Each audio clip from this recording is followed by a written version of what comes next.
Welcome to Women in Leadership Talk, where you'll hear from successful women who are empowering other women with their stories of adversity, resiliency, and success. And here is your host, Vicki Bradley, founder and CEO of Women in Leadership Empowered. Hello, everyone, and welcome to the Women in Leadership Talk podcast. Thank you so much for joining us today. We know you're chiming in from 57 different countries, and so we're super grateful to have you with us.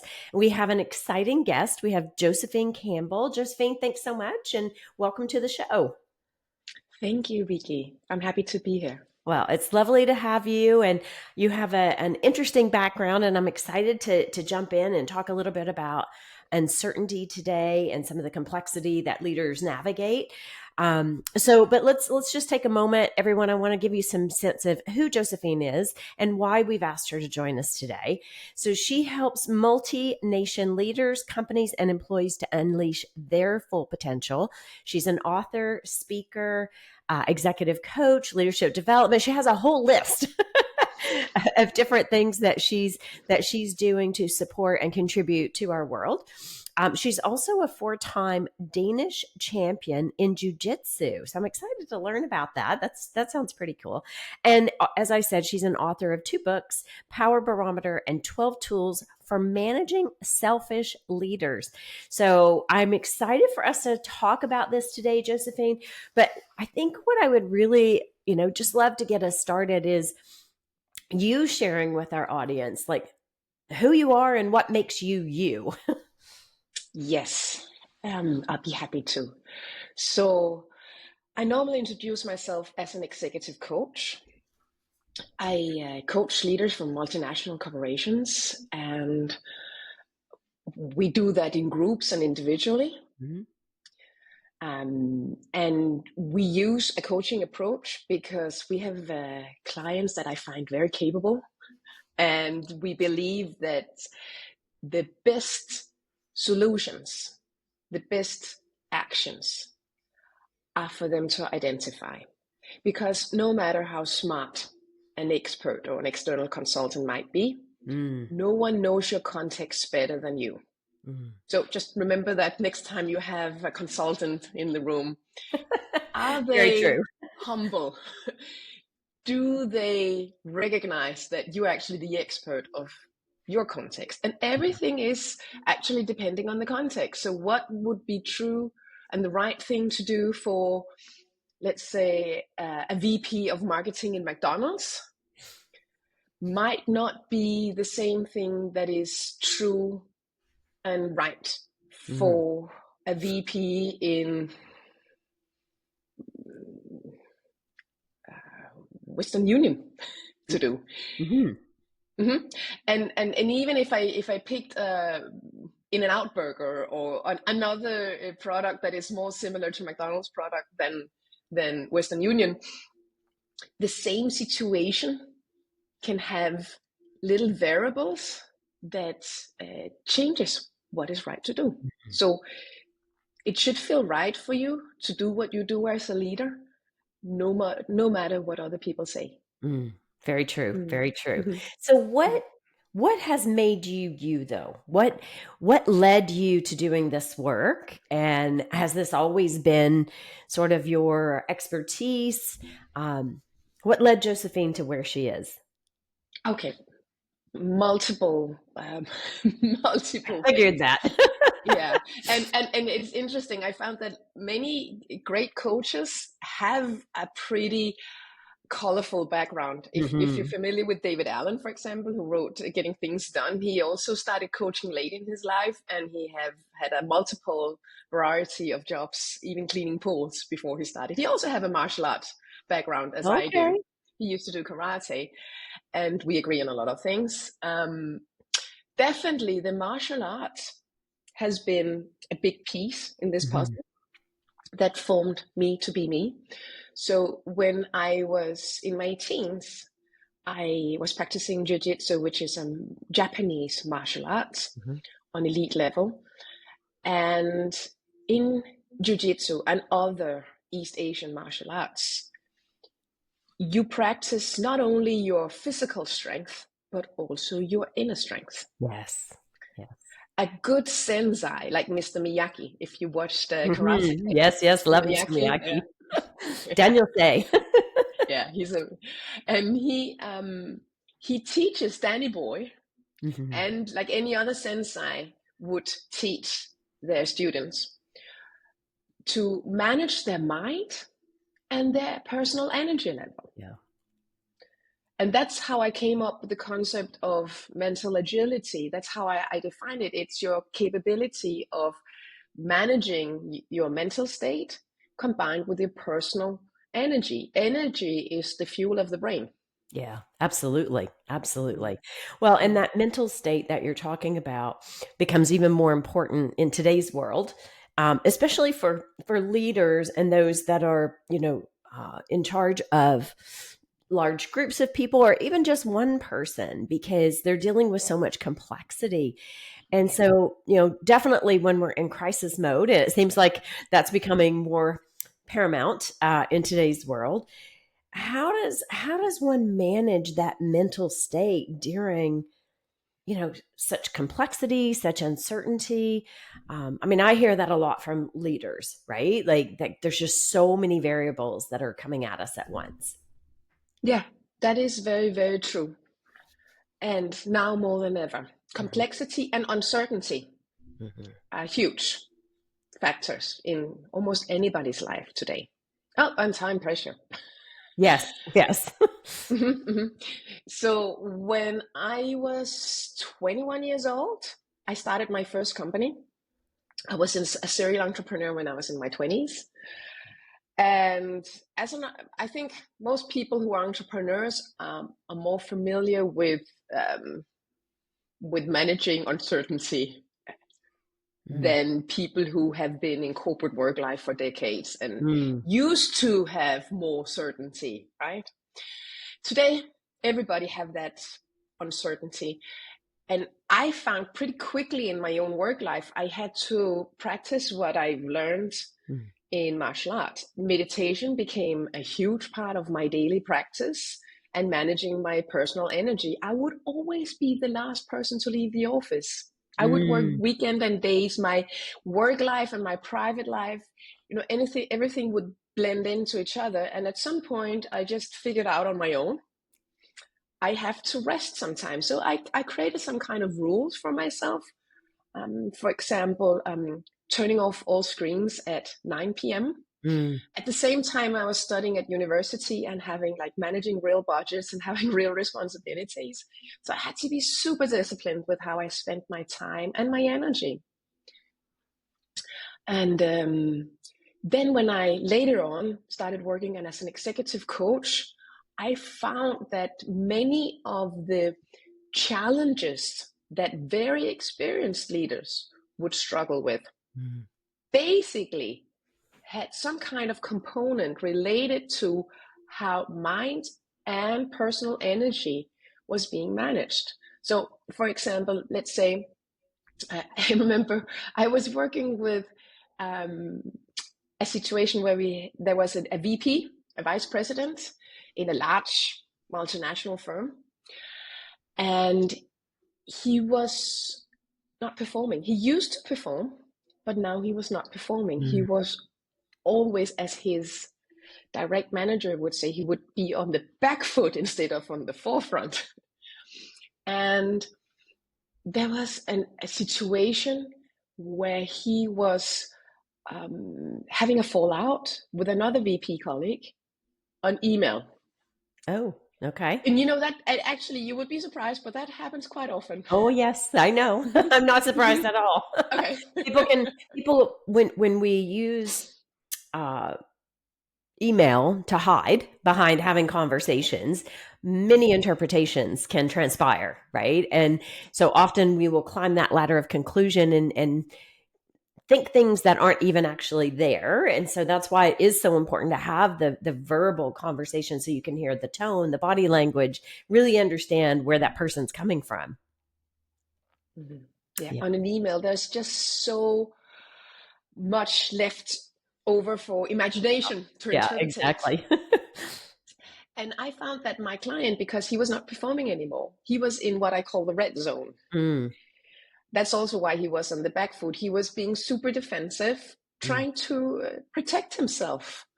And when you get into the red zone and it's your fight flight mode that governs your behavior, your brain doesn't have its full flexibility and capacity because your mind is set on survival mode. Yeah. Though you are at work, but the brain doesn't know the difference. So normally people would be in the red zone a couple of times a day at least. And this guy he was a very capable, gracious, kind person. He was stuck in the red zone. Yeah, that's tough. It is. And I started applying some of the techniques that I had from martial arts, and they were pretty easy to translate to modern work life, of how to boost your energy, how to stay centered, how to move from the red zone to the green zone. And it actually worked. Nice. Yeah. Mm-hmm. So I know you talk about readiness versus hijacked, and that might be a little bit of where you're going. Can you just maybe share some examples of what does that mean, readiness versus hijacked for the audience? Yes. So when you're ready, you are capable of being your full best self. Mm-hmm. It means that your brain has all the resources it needs to do its best. It also means that you are better at seeing things from different perspectives, things logically, thinking analytically, be creative, having empathy, having self-awareness. On the contrary, when you are in what I define as being hijacked and in the red zone, you may think that you're still equally good at being analytical and thinking logically and being creative and seeing things from different perspectives. But because you lose your ability to have self-awareness, you don't know. Yeah. You think you can see things from other people's perspective, but actually you're stuck in your own narrow perspective. And it limits your mind's ability to be flexible, for you to be agile and have success. Well, and I find a lot of individuals, whether you're leading a team or not, it is often difficult for people to get out of their own reality and see the lens of someone else's reality, right? Why might someone show up in that fight or flight? Or how do we help that person calm the nervous system down so that they're able to accept or to engage in the conversation, right? So really helping them self-regulate. Yeah. Yeah. And part of what you learn and you practice in Japanese martial arts is to self-regulate, to keep the nerve system calm. Yeah. We use our breath. We use a body awareness. I talk about the body intelligence. It's very tangible, and you use it before a battle or any kind of performance to prepare yourself, and you use it while you are in it, managing your mind. Yes, exactly. And how often, Josephine, do you see clients literally holding their breath? Oh, all the time. Right? Like I know, because I like when I'm working with clients, I will often say, okay, I need you to just breathe. Take a breath. It's okay. Like, let's try to regulate the nervous system so that you can actually engage in whatever it is that you're needing to do. But that's hard when you have these high stakes, right? And so what are some things that leaders can do to really help them prepare? So if you know you're in this high fight or flight, or there's high stakes, and so whatever it is, if you're delivering your pitch to private equity for funding or whatever, how do you really? Because it's one thing to say, breathe, meditate. How do you really help them level set so that they can be ready for this conversation? Okay, so do you want some real tangible, practical pieces of advice that anyone can do? Yeah. Invite yourself to do it. Even one or two things. Yeah, I think that'd be fantastic. Okay, let's do that. So, can I start with a metaphor? Sure, of course. Okay. Have you ever run marathon? Or do you know people who do? Hmm. What would they do before they have to run a marathon? Just a couple of days before. Yeah, they're going to stretch mentally. They're thinking about the finish line, how they're going to get through. I mean, because that's a very exhausting process to go through. Hmm. But yeah, so the mental preparation, the hydration, the stretching, making sure their muscles are ready to take on this endeavor. I'm probably missing things. Are they going to practice the day before? Are they going to go running before? Yes. But very little, right? Yeah. Yeah. Because They you don't will want to rest. exhaust your muscles. Right. Exactly. You want to rest before you take it on. Yeah. So first of all, you should get a good night's sleep. Don't sit and work late the night before a big performance. You need your good sleep. Mm-hmm. You need rest. And even a couple of days before, how well rested you are is going to have an impact on your performance. Mm-hmm. Personal energy builds up over time. It's like, what I did the day before yesterday has an impact on my energy level today. Energy is the fuel of your brain. Mm-hmm. So you need to boost your energy. So ask yourself, what gives me energy? For some people, it's taking a walk. For some people, it is yoga. For some people, it is laughing with their friends. You have various things that would give you energy. Mm-hmm. But definitely eat well and sleep well and recharge your batteries. Mm-hmm. Very simple, but very efficient. Not easy though. Not easy. Like, I mean, I said to you when you joined the call this morning, like I had a rough night last night because I have gotten sick, and so I didn't sleep at all last night. And so for me this morning, it was tough, right? Because I know I have I've had an hour maybe of rest. And so I knew I had a busy day today, starting off this, beautiful podcast with you. But sometimes, even though we know rest is so important for us and that getting enough sleep, all those things, sometimes that just can't happen. So, what are other things that people can do to be, really ready, or what are some resilience practices that they can put in place to help them? So if I use me as the example, I didn't get sleep last night, what would be a couple of things I could do to help carry me through my day? Yeah, but there's not,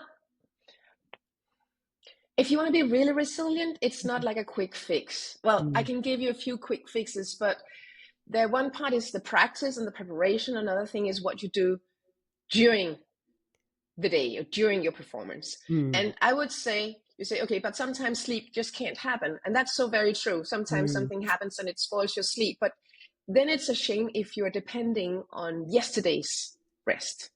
If you slept well the day before and the day before and the day before, and I know sleep is a huge problem for a lot of people, so it's a painful topic. So it's about your lifestyle, basically. How fragile? How is your core? How much have you charged your batteries already? Because if you're pretty well charged and you have one night with not so good sleep, you're more resilient than if you did not. Great point. But then, what can you do on the day? Yes. And you feel terrible. So even small breaks can have a huge impact. So it's even like, instead of moving from A to B all the time, if you take a little break here and there, it can be 5 minutes, it can be 1 minute. It does something to your brain. And we have a lot of science to support that. And one important thing to mark you is that a break is not looking at Instagram or any other. Great point. Yeah. Or continuing to work. It's a break. It's a true break. It's a break. I'm just going to send this email during my break. Yeah. So it's you preferably you close your eyes. Yeah. You relax your body and see if you can relax your mind. Think about something nice. Mm-hmm. Listen to music, soft music, not something very challenging, just something easy. It could be knitting. It could be going for a walk.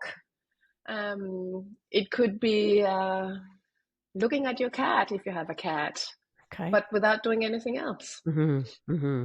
So consciously directing your thoughts to calm, relaxation, whatever that is for each person, because it will be Yeah. different. Yes. Okay. And so Yeah. what role do you feel confidence actually plays in um, building resilience and being ready? That's a very good, interesting question, Mm. because confidence, leadership confidence, is something that everybody wants. And sometimes confidence is great, but sometimes confidence blinds people. So it becomes the blindfold that makes anyone else see what you're not seeing because you're not reflecting if you're overconfident. But confidence in a way where you trust that you can get through this, it's something you build up over time, little by little. And what we do to get quick impacts here and now is we build small experiments, as we call them, like little MVPs, minimal viable Mm. products. If you work in startups, you might have heard of MVPs or in innovation. So you design a little experiment that is as small as you can do and as tangible as you can make it. And then you test yourself to see if you can do it, Mm. or whatever the outcome's gonna be. Mhm. And small steps can have a huge effect, especially if you take a lot of small steps over time. So I would always encourage people to build confidence step by step by designing small tests, small experiments, and try and see if you can do things that you would where you would actually succeed, because that way they're going to build your confidence. Okay. And Nice. if you cannot succeed, you can learn from them, and then having a growth mindset, learning from it, seeing it as a learning experience rather Mhm. than a failure. So again, it's about mindset and how you frame it, and then use it next time and you're in a similar situation. That can bring about success, and the feeling of that your last failure was actually meaningful. Now it's bringing Mm. you success because you learned something, you become smarter. So Mhm. sometimes it's also about how you reframe what you go through. Mhm. Learning, Absolutely. finding meaning. I imagine Absolutely. you also do that with your clients, don't Uh-huh. you? Absolutely. Well, I'm curious though, when you were saying sometimes confidence can blind you. Mm-hmm. What do you mean by that? I mean that, finding those moments to reflect and think are hard for a lot of people Mm. because people are so busy. So what happens that in effect, some people reflect too little and they jump on a kind of autopilot confident self where they would become like a bulldozer or Mm. blind to cues or informations they're getting from other people. It often happens when you're in the red zone. And, I imagine that all of you who are listening, and you, Vicky, you probably work with someone Mhm. or you know someone who have this behavior sometimes. Yeah, I had never heard of it referred to that way. Um, and I think that's a great point that you bring up, Josephine, because again, it's know thyself, right? And Mm-hmm. know what's happening. Like, are you being overconfident because you're trying to cover something up or you're trying to get through something? But then how is that impacting others that you're spending time with, whether it's your team? Mm-hmm. I mean, that's a big one, right? Or like Mm-hmm. how do we build our team's confidence? Uh, Mm-hmm. like that's always that balance of, you're a leader and you're influencing and you're helping lift others up. And so knowing when you're not at your peak, how do you help others to rise and be at their full potential? Yeah. Yeah. So I believe that has very much to do with understanding what is essential, what is the core.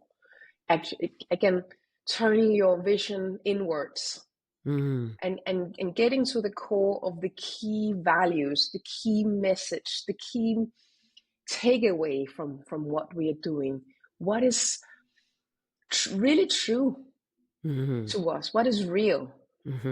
That's a great point. That's a really great point, because often we get, what's the word I'm looking for? We get confused, or we lose our sight line, right? Because if we're working in corporations, or we're bound by the stock exchange or whatever, we can lose sight of what our true values are and how we want to show up as a leader.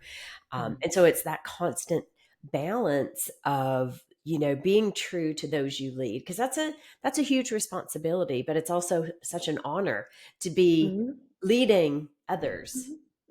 Agree. Yeah. I agree. And I'm a big fan of having a consciousness, Yeah. Oh, yeah. the ability to Please. feel remorse. You know, it's so painful sometimes for like responsible people who feel accountable and they feel remorse, or they feel responsible for something. Maybe they are taking over responsibility. But I always start out by saying, yeah, you're a healthy human being. That's why you're having these feelings. And maybe you're taking too much responsibility. And then we can, start seeing things from other perspectives and let a little bit go of it.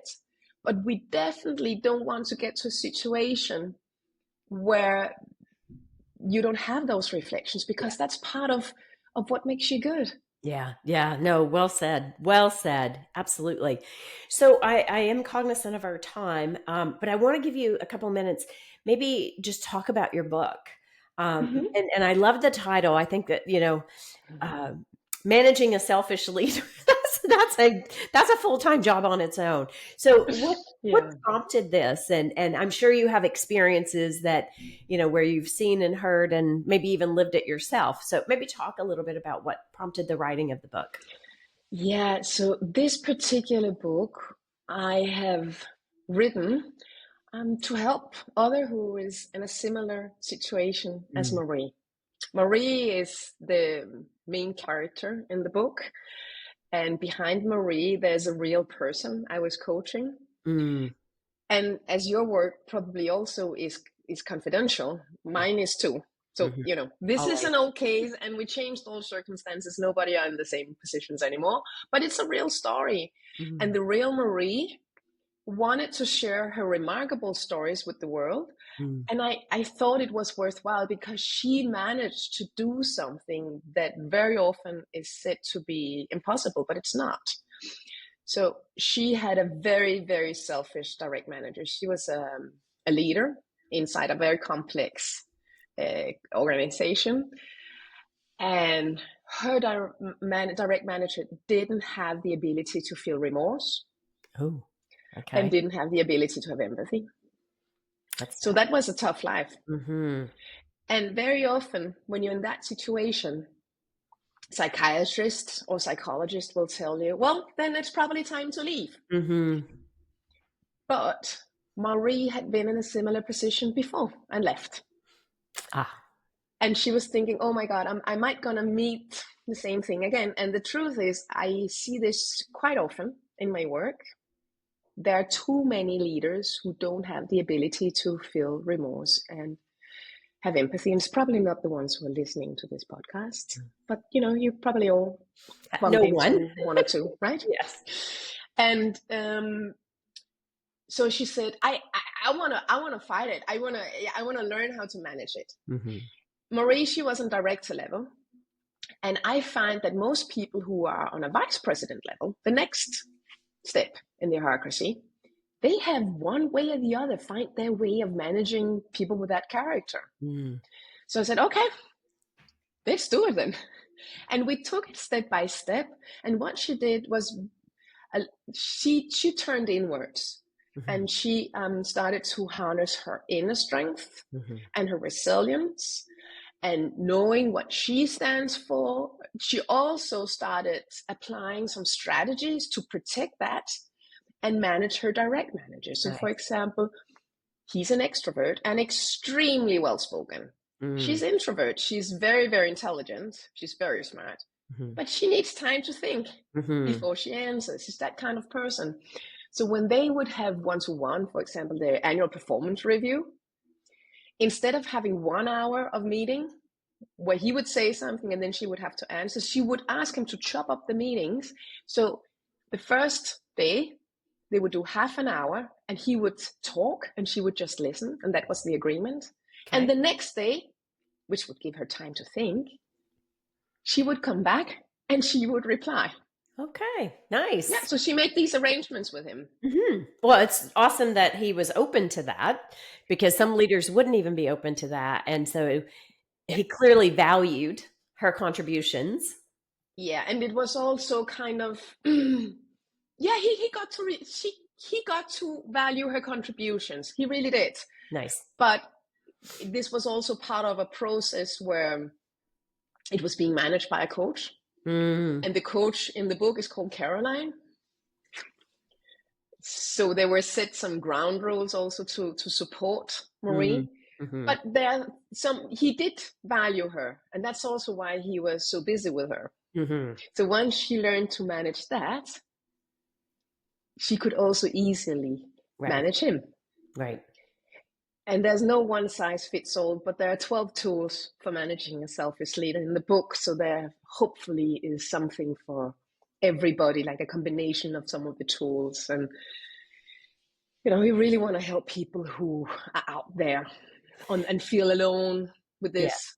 Yes, exactly. Exactly. Well, and something you said just a moment ago that struck me is she had experienced that in an earlier part of her career. Yeah. And usually what I find anyway is that until you do go inside and do the work yourself, that will happen over and over, because it's a lesson you're meant to learn. And so good on Marie for slowing down and engaging in a coach, who could help her unpack what was happening, and also how to communicate it in a way that made it positive. Difficult, yes, but positive outcomes for both. Yeah. That's awesome. And Marie, for me, she's a true hero. Yeah. And I think she's the kind of hero that many women will be able to mirror themselves Right. into. She's a normal woman. Yeah.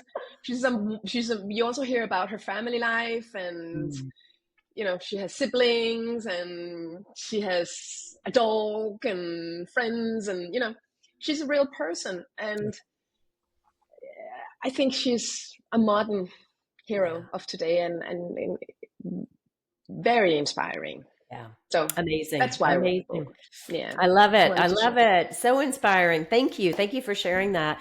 And just something I'll say, um, oftentimes those leaders will be extroverts or they're very charismatic, but never ever underestimate the power of an introvert, because they observe everything. They are our thinkers. And so it's really important. Like I hear this a lot. And like I have my son, he's definitely an introvert, where I'm much more on the other side. And so really learning to appreciate our introverts and their perspective on what's happening. So to your point, Josephine, they're not going to be the ones who put their hand up in the meetings or they're speaking out loud quickly. Those are the individuals you want to circle back with and say, tell me what you thought. When we were in that management meeting, I could see, not that you were quiet, but I could see you processing the conversation. What are your thoughts now that conversation has finished? Those are incredibly valuable insights that smart leaders will go back and follow up on and see what's actually transpired. I agree. Yeah, love it.